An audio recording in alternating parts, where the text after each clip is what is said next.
qadınları məsələn komfortludur ailədə qalsın, nigahı davam etdirsin, cəmiyyətin gözündə evli qadın statusunda, lakin özünün digər yerdə sevgilisi olsun. Ofisdə bir gündə 9 nəfər boşanma üçün müraciət olundu və o 9-u da qadın xəyanətindən bağlı müraciətlər idi. Gəlinin geyinmiş alt paltarlarını gizlədən ailələr var. Doğrudan. Bəli, yəni o praktikamda görmüşəm. Geyinmiş alt paltarı kimə lazımdır? O kişi gedir tortun hazırlanması üçün tələb olunan ləvazimatları alır, evə gətirir və qadın onu görür, uşağı da götürür, evdən tərk edir və təbii 1 yaşda olmur və bu boşanma səbəbi idi. Və boşandılar. Boşandılar. 6 yaşında uşaq doğulan uşağıdır. Öz qonşularında olan 70 yaşına çatmayan hələlik 3 dənə gənc istintaqa cəlb olunur. Hamımız filmlərdə görmüşük. Çəkic vurulur, hökm oxunur və hər şey bitir. Bəs real həyatda isə bu ssenarilər yoxdur. Orada ancaq göz yaşları, xəyanətlər və inanın ki, heç kimin ağlına gəlməyəcək etiraflar var. Bugünkü qarşımda əyləşən qonağımız məhz həmin bağlı qapılar arxasında baş verən ağır dramların canlı şahididir. Bugünkü studiyamızın qonağı bizim çox dəyərli vəkilimiz Sevda Məhərrəmovadır. Buyurun, sizi tanıyaq. Xoş gördük, təşəkkür edirəm. Mən Sevda Məhərrəmova, Vəkillər Kollegiyasının üzvü, vəkil. Sevda xanım, birbaşa suala keçəcəm. Biz adətən vəkilləri dəmir kimi möhkəm bir insanlar kimi tanıyırıq. Amma bayaq kadr arxası sizlə həm söhbət olduqda aydın oldu ki, bəzi məhkəmələrdən sonra siz də çox yorulursunuz. Bu sahədə ən çox sizi yoran nədir? Qanunlar yoxsa insan taleləri? Biz insanıq təbii ki, düz o mantiyanı geyinəndə və məhkəmə otağına və yaxud da istintaq otağına daxil olduqda müdafiə etdiyimiz şəxslərin hüquqları bizim üçün önəmlidir. Lakin təhdiddə qalanda günün stresi, ondan sonra işin ağırlığı əlbəttə bizə də təsir eləyir, şəxsi həyatımıza təsir eləyir. Çünki demək olar ki, günün çox hissəsi neqativ enerji alırıq. Hamı problemi olanda vəkilə müraciət edir, amma mən elə sizin platformadan istifadə edib bizim tamaşaçılara da bildirmək istəyirəm ki, vəkilə təkcə artıq iş işdən keçəndən sonra müraciət etmək yox, həmçinin də gözəl hallarda da müraciət etmək lazımdır. Toy ərəfəsi məsləhət, qabaq məsləhət almaq, ev almamışdan qabaq məsləhət almaq, hər hansı bir müqavilə bağlamamışdan qabaq məsləhət də almaq olar və inanın ki, bu gözəl nəticə verəcək onlar üçün. Təbii ki, biz də qeyd etdiyim kimi insan olduğumuza görə çox çətin işlər, iş prosesində çox çətin proseslərlə rastlaşırıq, insan talelərdən rastlaşırıq. Videomuzun başlığında real hekayələr yazmışıq. Sizin karyeranızda siz məxfiliyi qorumaq şərti ilə sizi şoka salan, yox artıq bu qədər də olmaz dediyiniz hər hansı bir hadisə olubmu? Bir neçə belə bir hadisə baş verib. Bu tək mənim yox, vəkil həmkarlarımızın həyatında da baş verib. Hüquq mühafizə orqanlarının əməkdaşları da bəzi platformalardan görürük. İstintaq işçiləri öz istintaq dövründə apardığı cürbəcür maraqlı hadisələr barədə bildirirlər. Təbii ki, məndə ən yadımda qalan mənim belə bir ağır hadisələrdən öz doğma atası tərəfindən 6 yaşından 19 yaşına qədər cinsi istismara məruz qalan bir qızın fəryadı idi, qızın həyatı idi, həyat hekayəsi idi, daha doğrusu ailənin faciəsi idi.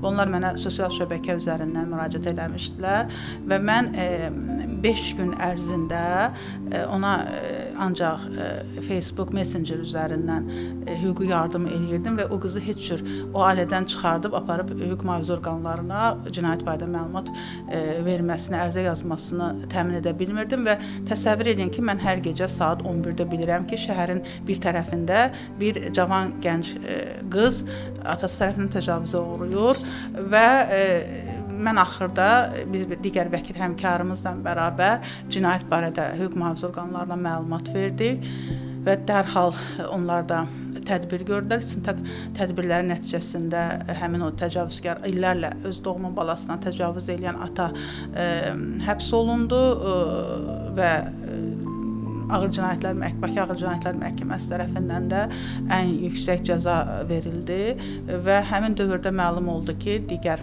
evdə az yaşlı uşaq var, ona qarşı da cinsi istismar hərəkətləri başlayıb. Məsələn, o cinayət işinin elə epizodları var idi ki, məsələn, mən bir vəkil kimi belə hallara çox rastlaşan bir insan kimi olum.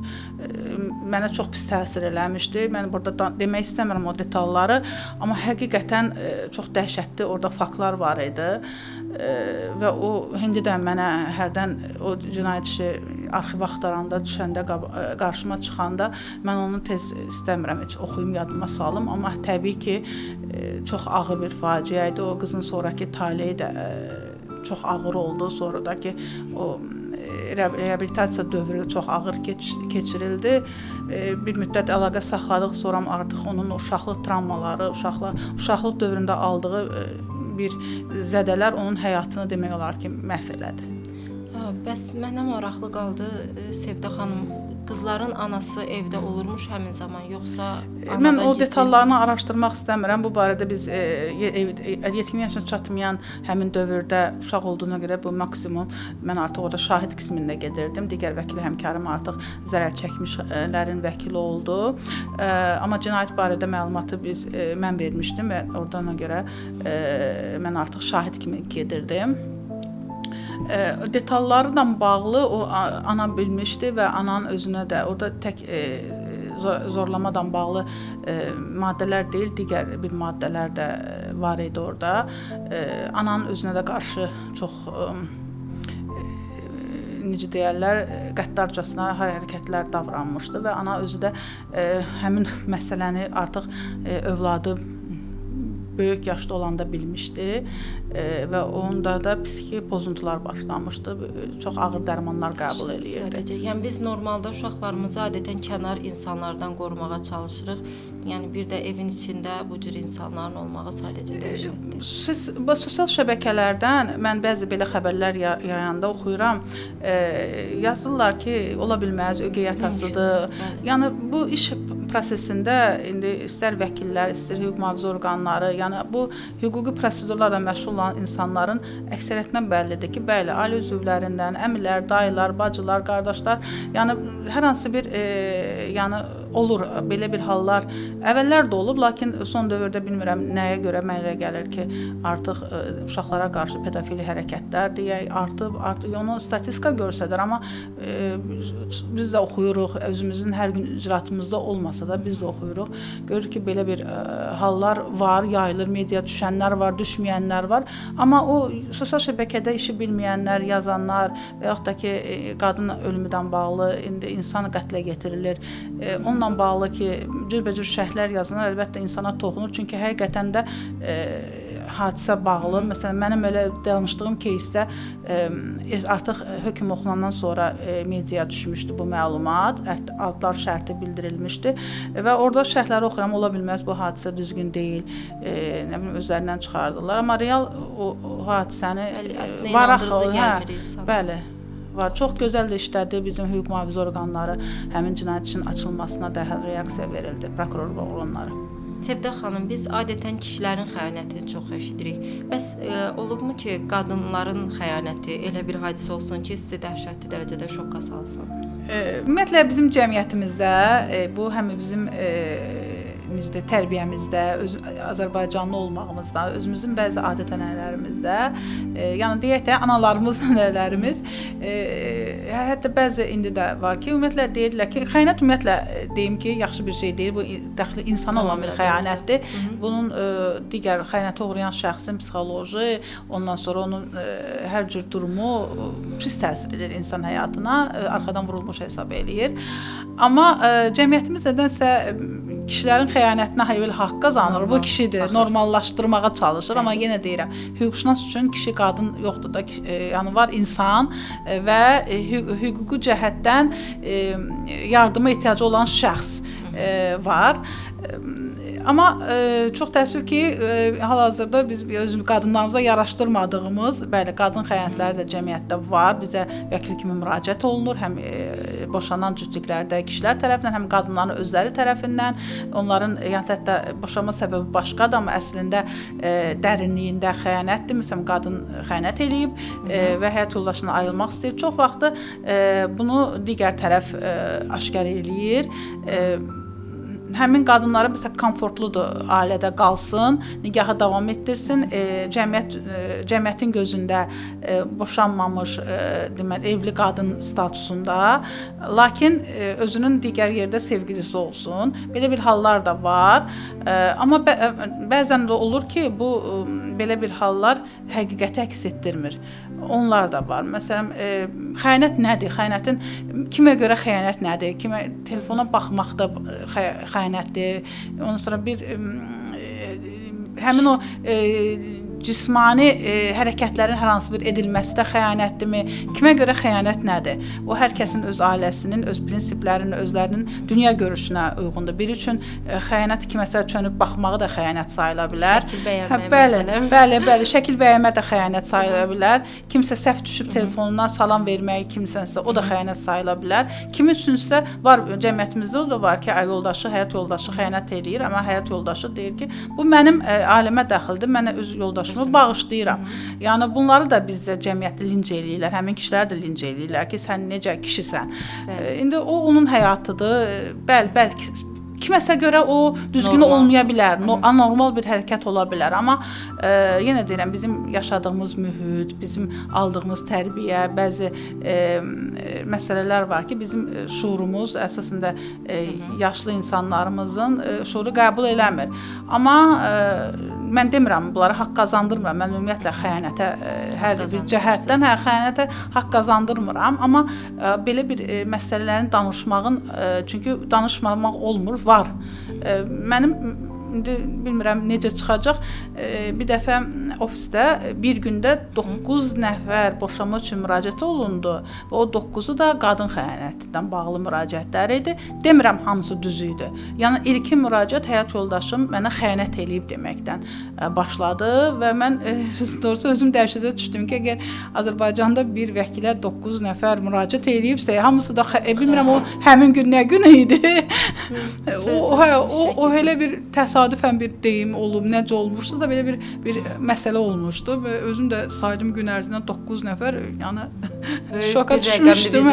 Şoka düşmüşdüm. İndi onların əlbəttə konsultasiya alıb gedən var, prosesi sona qədər mənim aparmağım eləyənlər var. İndi konsultasiya alıb gedənlərə nə dərəcədə doğru olub olmamağını mən bilə bilmərəm. Onlar məsləhət aldılar, getdilər, amma özüm apardığım işlər də var idi ki, onların içərisində biri məni indi də dəhşətə gətirir. Yenə də ofisdə oturmuşam. 3 dənə bir kişi xeylağı içəri daxil olur. Bəli, buyurun eşidirəm. Bəs deyirlər ki, bunun yoldaşı, həyat yoldaşı xəyanət eləyib. Siz kimsiniz? Dayı oğlu, xala oğlu. Dedim, zəhmət olsa çıxın, mən təkbətək bəydən danışım. Və bəy dedi ki, mənə yoldaşım evdən gedib, uşaqları da atıb. Amma mən həyat yoldaşımın mənə xəyanət etdiyinə inanmıram. Burada nəsə var. Və sabahsı gün mən dedim, gedin səhər sakitləşin, bu təzə olub. Sabah dedi, uşaqları məndən qalmağını istəyirəm. Zaten o elə eləsin ki, almasın. Birinci bu məsələ gəlir ortalığa. Və səhərsi gün qaynatası, qaynanası və öz anası ilə bir yerdə gəldilər ofisə. Və mənə çox təəccüblənmə o idi ki, oğlanın anası ağlayır, deyir ki, mən gəlinim xəyanət eləyə bilməz, mən gəlinim evdədir, daima mənimlə və yaxud da ki, baldızı ilə harasa gedir. Amma qızın atası, anası deyir ki, nə lazımdır bu xəyanəti təsdiq etmək üçün, yəni onun hüquqi məsələ verdi ki, uşaqlara münasibətdə, onlar deyirlər ki, uşaqlar anada qalsın, zaten atada qalsın, zaten uşaqlar atadaydı. Deyirlər, birdən uşaqları sonra istəyər və əməlli başlı deyirlər ki, o filan yerdədir, başqa özündən subay bir oğlandan qoşulub qaçıb. Bunu qızın atası, anası deyir. Bəli, deyirlər, axı faktı filan yerdə yaşayır, biz öyrənmişik və uşaqların atada qalması üçün əlimizdən gələn nəsə gəldi eləyəcəyik. Hətta yalancı şahid belə, kişi xeylağı yalancı şahid belə tapıb gətirərik. Sözün doğrusu bu məni şoka saldı və həqiqətən məhkəmə prosesində də göründü ki, bu belə deyildi. Yəni Həqiqətə necə bir əks qızın etdirmirdi atası, anası. və həmin o bəydən də mən təşəkkür eləyirəm ki, bu işin axırına qədər getdi. Həyat yoldaşının ona əslində xəyanət etmədiyini, o deyilənlərin hər şeyin yalan olduğunu və öz həyat yoldaşıdan bərabər uşaqlarını da mən bilən bir yerdədirlər. Hələ bu günə qədər bir yerdədirlər. Hə, yəni bu məni şoka salmışdı. Mənə maraqlı olan orada atanın, ananın məqsədi nə olub ki, bu Mən sözün şəkildə doğrusu davranırlar? müəyyən eləyə bilmədim sona qədər nə idi, amma mənə elə gəldi ki, o uşaqları, nəvələri indi əldə etməyi idi deyək. Onların bir qızları var idi və bir yeganə övladlarına qarşı belə qəddarcasına hərəkət eləmək, yəni biraz ailə məsələləri tam açılmadı da. İndi elə şeylər var ki, vəkillər deməyə də bilərlər. Deyirlər sən nəyə lazım get hüquqi prosedur apar, amma işin gedişatı ona gətirdi və bəy o prosedur hansı ki qəyyumluğa gedir uşaqla bağlı, çünki məhkəmə prosesində bu əvvəl belə danışan atandan sonra qızı getdilər, gətirdilər, onun adından iddia verdilər ki, uşaqları tələb elə. Yəni belə bir məni təəccübə salan və hələ də başa düşmürəm ki, orada nə baş verirdi. Bu qədər yükü, başqalarının dərdini çiyninizdə daşıyırsınız. Evə gedəndə necə dincəlirsiniz? Ağladığınız hallar olurmu ümumiyyətcə? Bəli, ağladığım hallar olur. O uşaqlara bağlı olan təcavüz hallarıyla bağlı işlər çox pis təsir edir insana. Yəni onu hər cür dərk eləyib, özündən keçirdib, istehsal eləyib, necə türklər demişəm, utmaq olmur da. Yəni o insana çox təsir eləyir. Elə əslində o istintaq proseslərində o verilən suallar, uşaqlarla bağlı ekspertin rəyi, hardasa ümid olur ki, bəlkə belə yalandır, ekspertizanın rəyi gəlir ki, əlimizə. Orada görürük ki, həqiqətən bu fakt təsdiq olunub, var. Yəni o çox pis təsir eləyir.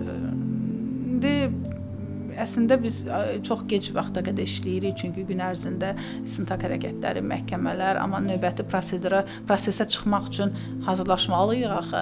Yəni bizim o komfortumuz da yoxdur ki, yəni dərdi çalaq, çox çəkək. Çünki növbəti proseslərə hazırlaşmaq gedir, növbəti döyüşlərə hazırlaşmaq gedir. Hazırlaşmalısan ki, müdafiə etdiyin tərəfin hüquqlarını qoruyasan. Amma yenə dediyim kimi insan bizə də təsir eləyir, çox təsir eləyir və onu məsələn elə həmkarlarım var ki, ümumiyyətlə bu cinsi zorakılıq, qadın istismarı ilə bağlı məsələlərə qaçışmasın. İndi yadımı xatırladım, indi sizlə danışarkən bir hadisə də yadıma düşdü. Hal-hazırda həmin xanım, gənc xanım həyatda yoxdur. 24 yaşında həyat yoldaşı tərəfindən 39 bıçaq zərbəsi ilə qətlə yetirildi. Qətlə yetirilmə səbəbi də xanımın boşanmaq istəməsi idi. Boşanmaya səbəb də fiziki şiddət idi, məişət zorakılığı idi. Onun valideyni, rəhmətə gedən qızımızın valideyni mənə müraciət eləmişdi və o da bildirirdi ki, yoldaşı tərəfindən, qızının həyat yoldaşı tərəfindən döyülür, fiziki şiddətə məruz qalır. Bəs neyək?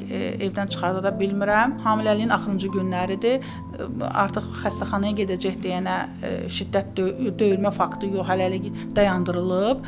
Biz bir də qaldıq ki, qadın xəstəxanaya gedəndən sonra, ana olduqdan sonra həyat yoldaşına desin ki, ayın 6-sı çıxacam, biz 5-i bunu sığınacağa yerləşdirək və həqiqətən də bu senari quruldu və onu sığınacaqda yerləşdirdilər. Lakin min dildə, min yalvarışdan valideynlər artıq yenə vəkilin üzərindən keçərək o qızı çıxartdılar sığınacaqdan, ailənin qorunması naminə göndərdilər. Getdilər həmin ora artıq yəni uşaqların 6 ayında qətlə yetirilmişdi də həmin ana və 6 ayın demək olar ki, 4 ayını bu uşağını görmüşdü, ata uşağını görmüşdü. Çünki 2 ayını sığınacaqda olmuşdu bu. İkinci dəfə də sığınacağa yerləşdirilir. Sonra yenə deyir, darıxa qala bilmirəm burada. Gəlir xalası gilə və yenə səhv atdım. Həyat yoldaşına yazır ki, mən uşağın paltarları qalıb, nə bilim, qidası qalıb, evə gəlim götürüm və o həyat yoldaşı evdə onu qətlə getirir ki, boşanma, barışaq. qız razılaşmır və onu 39 bıçaq zərbəsi ilə xüsusi amansızcasına qətlə yetirilir. Hal-hazırda cəza çəkmə müəssisəsindədir və hal-hazırda həmin uşağın 2 yaş 10 aylıdır və onun dayısını ata bilir, dayısı arvadını ana bilir və dayısının uşağını da qardaş bilir. Həmin uşaq, bu uşağın biz ataya münasibətdə valideyn hüququndan məhrum etmədən bağlı müraciət eləmişik məhkəməyə. 2 instansiya təmin olunmayıb, çünki ata israrla cəza çəkmə müəssisəsindən bildirir ki, mən uşağımsız nəfəs ala bilmərəm, özümü öldürərəm və indi hal-hazırda ali məhkəməyə müraciət eləmişik. Son instansiya olaraq görək məhkəmənin münasibəti necə olacaq. Ümid eləyirəm ki, biz o dayı onu övladlığa götürülməsi üçün, çünki atanın razılığı lazımdır. İndi növbəti əgər istədiyimizə nail olmasa, biz başqa cür iddia qoyacağıq artıq. İnşallah indi çalışırıq eləməyə o balaca körpəmizin rahat böyüməsi üçün, psixoloji rahat böyüməsindən bağlı anasına bir köməklik edə bilmədik, balasına heç olmasa köməyimiz olsun. Sevdə xanım, bəs maddiyyata görə evlənənlər varmı? Məsələn, qaynatadan, qaynanadan pul istəyənlər, ev istəyənlər və s. Belə deyək də, insanların nikaha daxil olarkən müxtəlif səbəbləri, müxtəlif əsasları ola bilər də. Kimi sevgiyə görə, kimi digər tərəfin maddi imkanının yüksək olmasına görə. İndi təzə terminologiya çıxıb, alfons. Alfonslar çıxıb.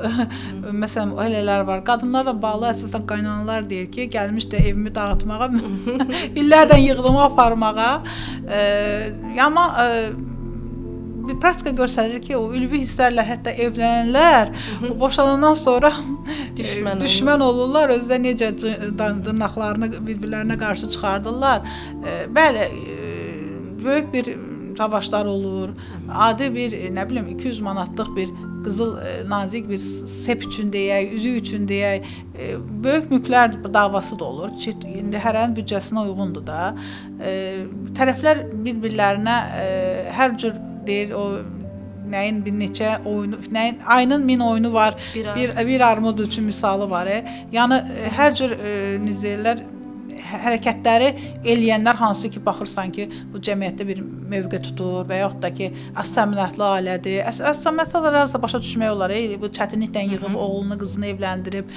Amma bu varlı ailələrin, imkanlı ailələrin, o var dövlət üçün, indi qanunla gəlinə qıza verilən, gətirilən toyda, nişanda hədiyyələr qıza qalır, cehizi özünündür. Birgə nikah dövründə alınmış əmlak da tən yarı, onun dəxli yoxdur. Oğlan alıb, qız alıb, tən yarı bölünür. Amma mən üzr istəyirəm ifadəmə görə, gəlinin geyinilmiş alt paltarlarını gizlədən ailələr var. Doğrudan. Bəli, yəni o praktikamda görmüşəm, geyinilmiş alt paltarı kimə lazımdır? Yəni onu belə qıymırlar. Onu qıymayıb belə verməyə, yəni belə hallar çox rast gəlir və ona görə biz vəkillər deyəndə ki, evlənməmişdən qabaq siz hamınız gedirsiniz. Yox, mən gəlimin başını oynayacağam. O da deyir ki, o gəldi mənim ailəmin oğlu da artıq. Bu sözlər qoyun qırağa, gəlin nikah müqaviləsi bağlayın, tərəflərinizlə əmlakınızın hüquqi rejimini müəyyən eləyin, hər şeyinizi müəyyən eləyin, sonra da gedin mədəni surətdə boşanın. Amma məsələn, bəzən də olur ki, düzdür, hələlik o mədəniyyət, boşanma mədəniyyəti az da olsa, çox yüksək səviyyədə ayrılan cütlüklər var. Özləri otururlar qarşılıqlı olaraq, dostcasına, bəli, uşaqların naminə var praktikadan rast gəlmişəm. Bölürlər, əmlaklarını bölürlər. Məsələn, bu əmlak buna daha çox lazımdırsa, onun əvəzində digər əmlakı verir. Yəni, çox belə mədəni şəkildə az da olsa, belə cütlüklərimiz də var ki, mədəni şəkildə ayrılırlar. Boşanma üçün hal-hazırda müraciət edənlər, yəni 30 il, 35 il nikahda qalan şəxslər də müraciət edir. Tək elə 25-26 yaşında gənclər müraciət eləmir ki, əvvəllər bir müddət həmin dövrdə gənclər idi müraciət edən. O nənələrimiz, analarımız dediyimiz şəxslər də, hətta nənələrimiz də boşanma üçün müraciət olur. Məsələn, mənim praktikamda 2 dəfə olub ki, 60 yaşı yuxarı şəxslərin boşanması. biri lap da çox idi, kişi xeyli ağırdı, Səbəb nə müraciət eləmişdi. göstərirlər? Yəni bu Səbəb deyil, bu yaşına qədər dözmüşəm. İndi uşaqlar da böyüyüb, mən istəmirəm ona dözüm. Hə, bax belə olub. Şiddət görüb əvvəllər, yəni nəyisə deyir qardaşım qoymadı, atam qoymadı, nə bilim. Yəni bunu kişi də müraciət edib, ha. Kişi də müraciət edib, qadın da müraciət edib və fərqlər var həmin dövrdə. İndiki dövrdə məsələn bəzi deyirlər maddiyyat boşanmalar səbəbi ilə bağlı standart bizdə araşdırılmadığına görə qanunvericilikdə məcburi nikah yoxdur. Kimsə deyir ki, mən səni sevmirəm, o nikah pozulmasına səbəb ola bilər. Burada tərəflərin bir-birinə uyğunsuzluğudur. Yəni erkən nikah faktoru var, ondan sonra bu cürbəcür faktorlar var, iqtisadi faktor var, tərəflərin bir-birlərinin nə gözləntiləri var deyənə onu bilməmələri, yəni mən hərdən deyirəm ki, siz ümumiyyətlə növbəti 5 ildə bir fikirləşmisinizmi? Məsələn, qadın, sən 5 ildən sonra niyə görürsən? 2 uşağım olsun, oturum ərim işləsin evdə. Və yaxud da kişidən soruşsa, 5 il müddətində sənin məqsədin nədir? Sən nə eləmək istəyirsənsə, sənə ailə əgər evləndirirsə, sən amma məqsədin xaricdə oxumaq, təhsili davam etdirməkdirsə, ailəyə boyun əyib evlənirsən, əlbəttə o ailə alınmayacaq. Yəni səbəblər indi biraz başqa cürdür. Bəzən məsələn bunu az səsləndirsək də diyərzələrində yazmırıq. Bunun həm kişilərdə var. Mən qadınlardan da bir hal olub eşitmişəm. Üçüncü şəxslərin onların seksual həyatlarına bir-birlərindən tələb eləyirlər ki, yəni üçüncü şəxs iştirak eləsin. Yəni bu 2-3 belə fakt mən də eşitmişəm, şahidi olmuşam və dəhşətə gəldiyim halların biri də bu olub. Bunu həm qadın da tələb eləyib, həm də bir kişi də tələb eləyib. Bəli, sonra da yəni həqiqətən bilmirəm indi tamaşaçılar deyəcək özündən danışır, amma bunlar gördüyümüz, şahid olduğumuz bir hallardır. İndi bunu danışmasaq o demək deyil ki, yoxdur belə bir hallar.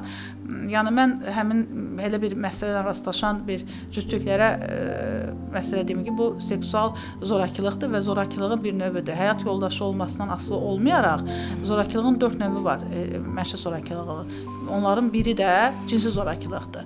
Biz maarifləndirmə tədbirləri görəndə vətəndaşlara deyəndə ki, iqtisadi zorakılıq, psixoloji zorakılıq və seksual zorakılıq var. Amma fiziki zorakılığı bilir də, amma seksual zorakılıq da var. O da istəmədiyin cinsi aktı yerinə yetirməsini tələb eləyən, istəmədiyin şəxsdən yerinə yetirməyə tələb etmək bu cinsi zorakılıqdır. Və bunu deyir, ərim də arvadımdır, amma bu zorakılığın növüdür. Siz buna dözməməlisiniz. Bir boşanma halı da olmuşdu. Özü çox qəribədir. Bunlar yəni ilk evlilikləri kişinin hardasa 55, qadının da 45 yaşda belə təqribən yadımda 4-5 il bundan qabaq olmuşdu. Yəni cütlüklər evlənmişdi və onların bir uşağı olmuşdu və uşağın 1 yaşı tamam olmağı münasibətilə qonaqlıq məclisi üçün tərtib olunan menyuda tortu var imiş və həyat yoldaşı yoldaşına təklif eləyir ki, tortu hazır almayaq, gəlir sənin gözəl əl qabiliyyətin var, bunu hazırla. Qadın da deyir, yox, mən hazırlamıram, sən get falan yerdə bunu sifariş ver.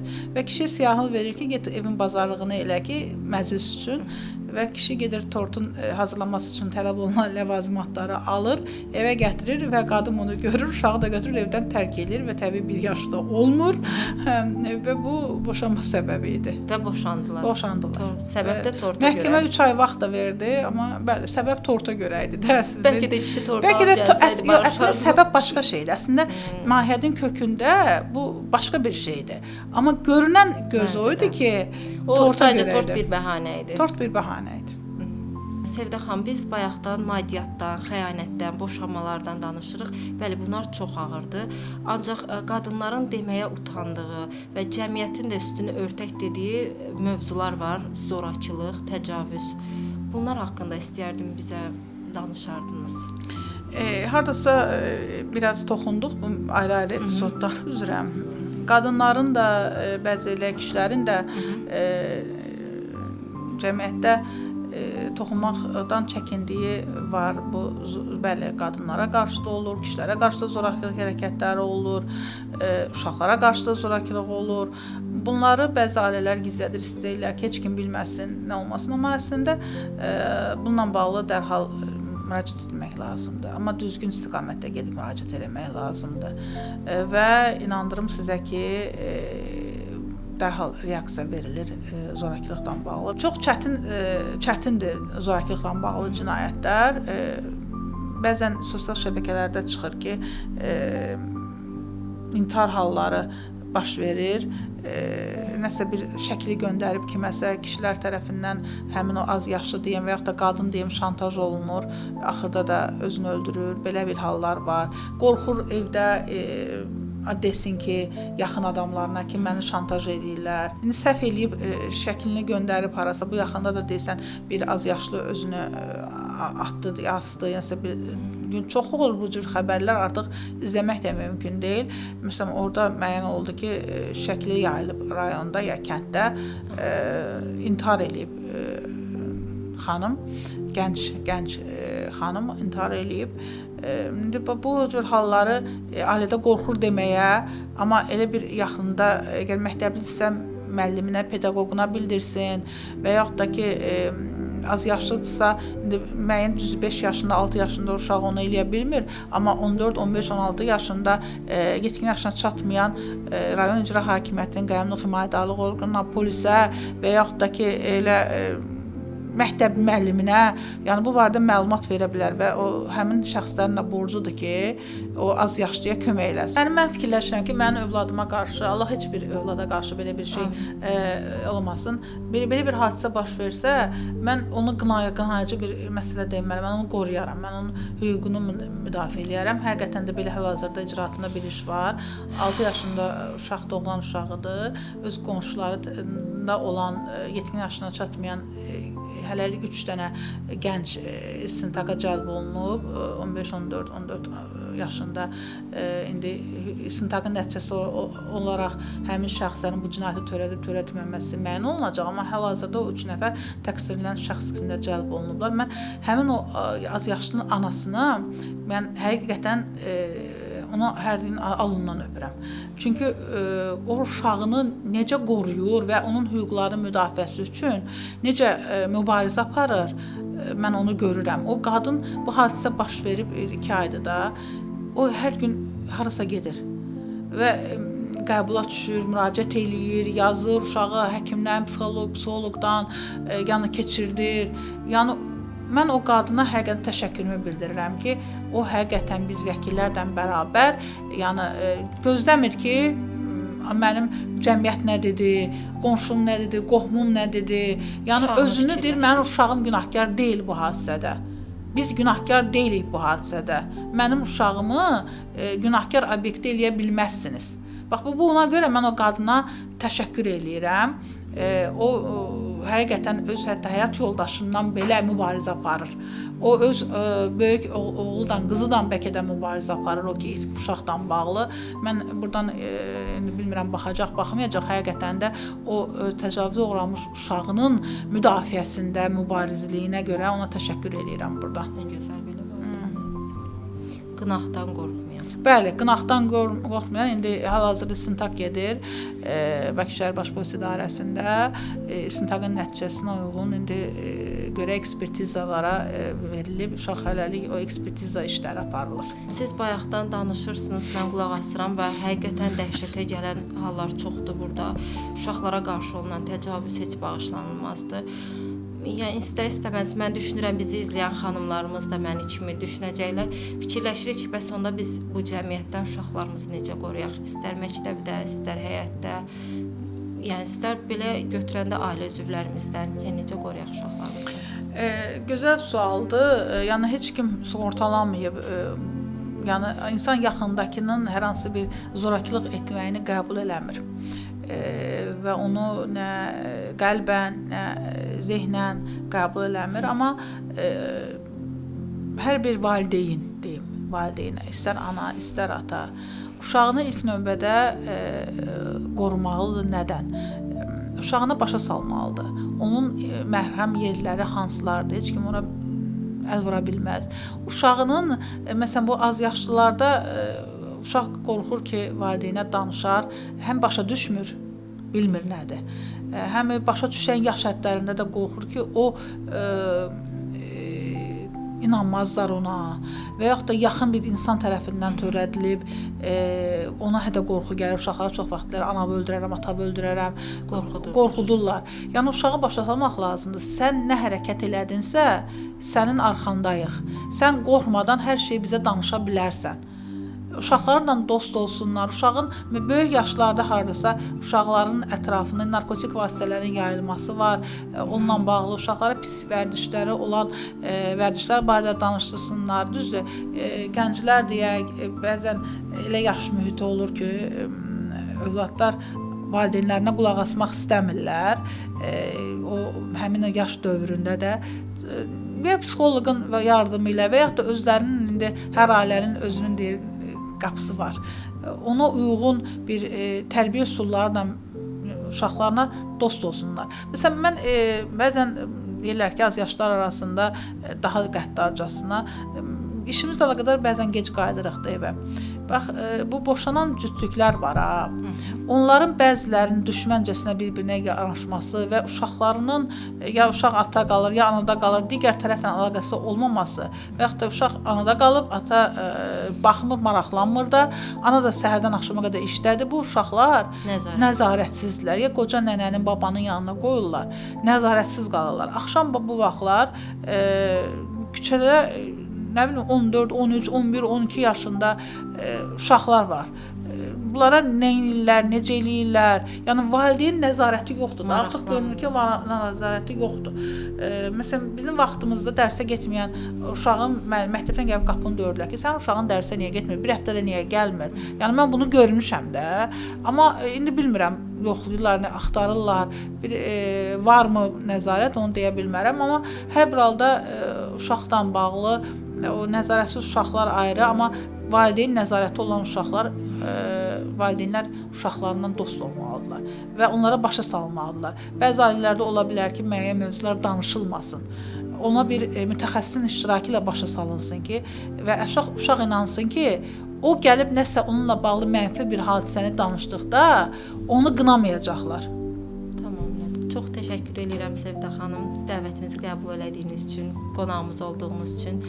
Bilirəm ki, sizin vaxtınız çox az olur. Bu dəyərli vaxtınızı bizə ayırdınız. Mən təşəkkür edirəm. Çox gözəl mövzular idi. İnsanlarımızı maarifləndirmək biz hüquqşünasların borcudur.